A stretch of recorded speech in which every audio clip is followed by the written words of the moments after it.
હર હર મહાદેવ, હરિઓમ, જય માતાજી।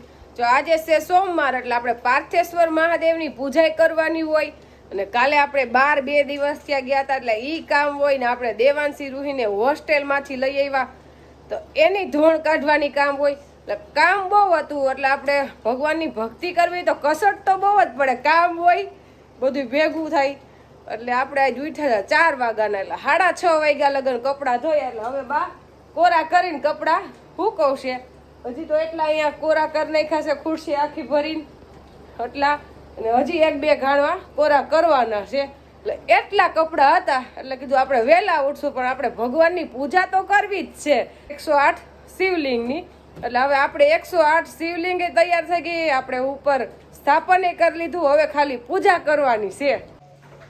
જો અત્યારમાં આપણે વાડીએ ગયા હતા ધોરિયો કરવા અને કીધું ધોરિયો કરીને પાણી ચાલુ કરી દઈ, લાઈટ આવી ગઈ છે તો આપણે વાડીએ બરોબર પોઈગા અને વરસાદે દીધી એટલે અત્યારમાં હારામાં હારો વરસાદ આવી ગયો એટલે આપણે પાછા આવતા રહ્યા ઘરે, કારણ કે અહીંયા હાથી હાલે એમ છે નહીં। જો આપણે ભોળિયાનાથની પૂજા ચાલુ થઈ ગઈ છે અને હજી પૂજા તો પૂરી નથી થઈ તા તો આપણે વાડીએથી પાછા આવી ગયા, ભલે નહીંના બોલી નો હૈકી કે પૂજા કરીને જાવ એમ, મને એમ હતું કે ધોરિયો થઈ જાય તો અત્યારમાં પાણી ચાલુ થઈ જાય એટલે મારે કેવું હતું કે તમે જાઓ માં પણ બોલવું ન પડ્યું, આપણે ભગવાનનું સર્જન કરતા હતા ને એટલે અંતર આત્માનું સંભળાઈ ગયું, વરસાદ ચાલુ થઈ ગયો। એટલે ઓલા સોમવારે વરસાદ આવી ગયો તો અને આ સોમવારે આવી ગયો અને અત્યારે જો પાછો ફરીથી ચાલુ થઈ ગયો એટલે 100% હવે તો નહીં જ પાવું પડે। જો અત્યારમાં પાછો આપણે વાડીએ થયા ઘડી કેટલી ઘણી બંધ રહ્યો અને અત્યારમાં પાછો આવી ગયો એટલે હવે ફાઇનલ પાણ થઈ જ ગયું એમ। જો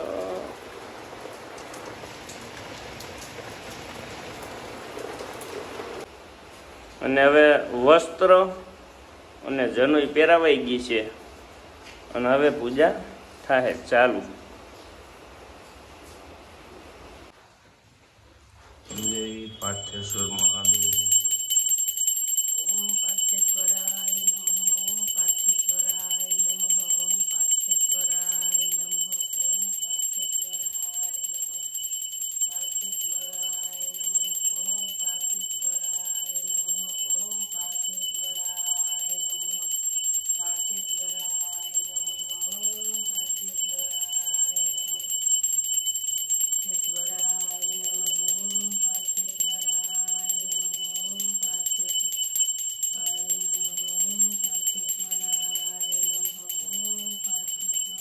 ઝરમર ઝરમર વરસાદ તો ચાલુ જ છે એટલે દેવાંશી પપ્પા કે વાડીએ ગાડી લઈને જ ગા ધોઈ આવી નહીં અડધી કલાક થયા તો એમનો પેલા સારો રેડો આવ્યો અને હવે ધીમો ધીમો એટલે હવે બાવાનું તો ફાઇનલ જ છે કે નથી બાવું, અને આપણે માંડવી બધી બાઈ નથી, લગભગ 10 વીઘાની બીજી છે, બાકી બધી બાકી જ છે આપણી।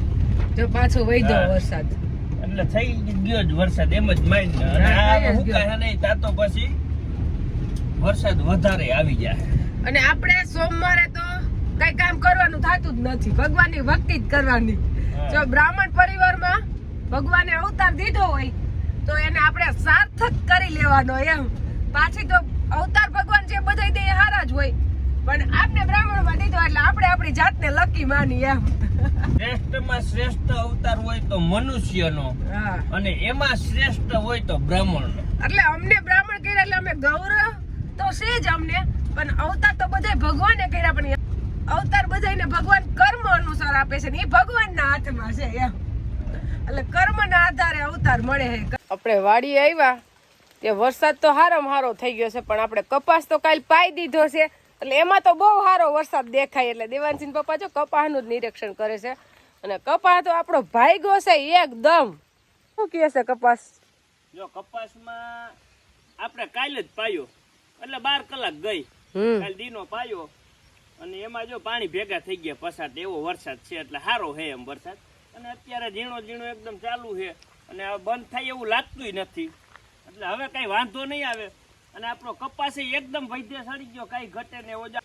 આપણે આ એકાઈમાં ખાતર નથી હોવાનું, જો એ નીચી છે, બાકી બધે ખાતર વાવ્યું એ ઊંચી છે એટલે જીબ્રેક એસિડ આપણે માર્યું, કપાસમાં વરસાદ હતો, ખાતર વાવ્યું હતું અને જીબ્રેક એસિડ માર્યું હતું એટલે એકદમ કપાસ આપણો કાંઈ ઘટે નહીં ને એવો વૈધ્ય સડી ગયો, નકર આપણે સાવ નાનો લાગતો હતો. અને હવે વરસાદ આપણે ચાલુ થઈ ગયો, ભાગો, હવે ભાગો હાલો પલળી જાઓ. આપણે કાલે પેમ્પરાથી લઈ આવ્યા છે કાયત્રા, એટલે કાયત્રાની ચટણી તો અમને બધાયને ભાવે, એટલે આપણે કાયત્રા લઈ લીધા, મીઠું લઈ લીધું, ચટણી લઈ લીધી, ખાંડ. અને આપણે ચટણી કાયત્રાની ખાંડ વિશે જ્યાંથી આખું ઘર સોમવાર, પણ એક ટાણું આપણે બપોરે કરવું છે. ને આજ તો આપણે 4 વાગ્યાના ઉઠ્યા પણ 12 વાગ્યા તોય જમવાનું આજ મોડું થાય. કપડા જેટલા હતા, કપડા ઉપર એટલી દોરી બાંધી, બાયણે દોરી નાખ્યા અને અહીંયા અંદર દોરી બાંધવી પડી, કારણ કે વરસાદ ચાલુ હતો એટલે કીધું પંખે કપડા મૂકવીને તો પાછા ઈસ્ત્રી કરીને હાઈન થાય તા મુકાઈ જાય એમ. અને વાગી ગયા છે 12, જો 12 વાગ્યાનો મોરલો બોલ્યો ચોકે. એટલે હવે મોરલા ગામડામાં નથી જોવા મળતા, એટલે આવી રીતના મોરલા રાખવા પડે મ્યુઝિક વાળા. અત્યારે ટાઈમ થયો છે રોંઢાના 3:15 અને આપણે હવે હાયતમ આવી ગઈ છે, એટલે આપણે રસોઈ બધી બનાવીને હાયતમ કરવા જવાનું હોય. બા બધી રસોઈ બનાવવામાં પહોંચે નહીં, એટલે થાકી તો આજ બહુ જ ગઈશું, પણ તોય રસોઈ બનાવવાનું ચાલુ કરી દઉં તો માંડ નવરા થઈને જવા હે. હવે કેદી જવા હે એ તો નક્કી નથી, પણ આજ કીધું સેવ ગાંઠિયા બનાવી નાખી. જો આપણે ચા મૂકી દીધી છે, ઉપર આવ્યા છે આપણી તલીનું બિયારણ લેવા. કોઈક બહારથી કોને એવી મને નથી ખબર, પણ દેવાંશી પપ્પા ઉપર હતા એટલે સીધા એ લોકો ઉપર વયા ગયેલા. આપણે એના હાટું મૂકી છે ચા, અને અહીંયા આપણે અજમા લઈ લીધા અને તીખાની મૂકી. આપણે લોટ બાંધવાનો છે તીખા ગાંઠિયાનો, અને 1.5 કિલો લોટ લઈ લીધો, તગારું ને લોટ સારવાનો છે, પછી લોટ બાંધી લઈ, પણ ચા પેલા પકાવી દે પછી. આજે આપણે સાતમનું રાંધવાનું થઈ ગયું ચાલુ, આજથી આવી ગઈ. આપણે વેલી આવી, ભાખરવડ જવાનું થાય તો પછી બાકી આ બધી કાંઈ એકલા થાય નહીં. અત્યારે 6:45 થઈ ગયા, 3:30 વાગ્યાની રસોડામાં આવીશું, કારણ કે ફરાળનું ખમણ ને પેલા ઈ તૈરું, તેલ દાજ્યું નહોતું ત્યાં ફરાળ કર્યું ને પછી ગાંઠિયા કર્યા ને હવે સેવ ચાલુ છે. ગાંઠિયા જો આપણે એકદમ તીખા કર્યા છે, ભાઈએ ખાધા એટલે ભાઈ કે સરસ થયા. ભાઈ બાકી બધા સોમવાર રહ્યા છે, કઈ ઘટે નહીં, જોતા જેવા લાગ્યા કે સ્વાદ ને સારું હોય છે. તીખા ને અજમાન મેં જાજુ જ નાખ્યું છે. અને સેવ હજી ગાડો વાટાણે માંડ પૂરી થાય. કેટલા ગાણવા છે હવે? હજી 5 ગાણવા થાય. હવે એમાં એવું છે કે તેલ ઓછું થતું જાય, ગાણવો નાનો થતો જાય. તેલ વધારે નાખી દો.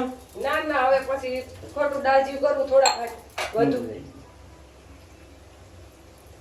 સેવ આપણે પાછી બેનું નાસ્તા હાટું થોડુંક હોય એટલે એમ થોડુંક વધુ પ્રમાણમાં બનાવવાનું હોય એમ. એટલે ભેગું ઈ બનાવી જ નાખીને સેવ મમરામાં થઈ જાય ને. ઓલા સોમવારે બેનું હોય છે આ ટાઈમે હોસ્ટેલમાં. આ સોમવારે આવ્યા છે અત્યારે. વરસાદે ઈ છે ને મૂકવા જવાનું ઈ છે, બે ભેગું ઈ છે. એ વાત સાચી, વરસાદ ત્યારે હશે જ. ગરમી જો ને એટલી છે હજી. એવા કઈ ઘટે જ નહીં. આપણે તો ઠીક વરસાદ સારો થઈ ગયો. હા આજ બહુ વરસાદ થઈ ગયો. 108 દીવડા પ્રગટી ગયા. પવન બહુ નથી એટલે પડદો બાંધવો નથી પડ્યો. હવે આરતી ઉતારી લે. રૂહીબેન ને બહુ જલ્દી છે કા કઈ રાલ આરતી ચાલુ કર.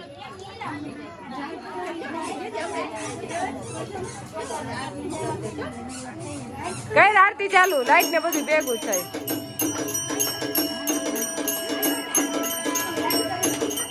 ઉતાર આરતી લઈ લે.